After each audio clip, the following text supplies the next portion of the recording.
чтобы дети не взяли оружие и не чинили зла и не совершали различных террористов, а были религиозно подготовлены, чтобы они знали основу своего вероучения, а вероучение наше учит, чтобы мы ценили Божий дар, дар Всевышнего Аллаха, жизнь человека, и не проливали кровь, не убивали безвинных граждан, не совершали зла по отношению к своему соседу, к своему брату, к своему односельчанину, к своему народу.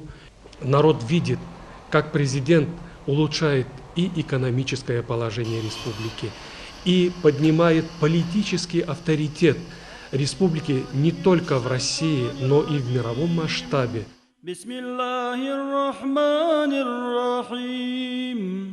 وسيق الذين كفروا إلى جهنم زمرا حتى إذا جاءوها فتحت أبواب. Президент республики уделяет очень большое внимание поддержанию мира со своими соседями.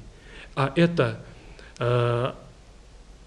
договорные отношения, соглашения, переговоры и по территории, и по мирному существованию с Чеченской республикой, с Северной Осетией. Решены вопросы беженцев из Чеченской республики.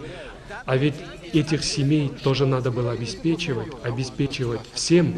И, конечно же, спокойствием, конечно же, теплом и добротой.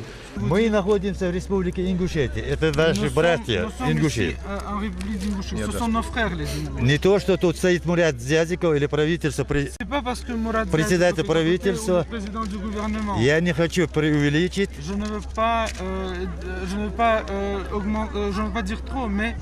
А конкретно хочу сказать вам, что тут есть.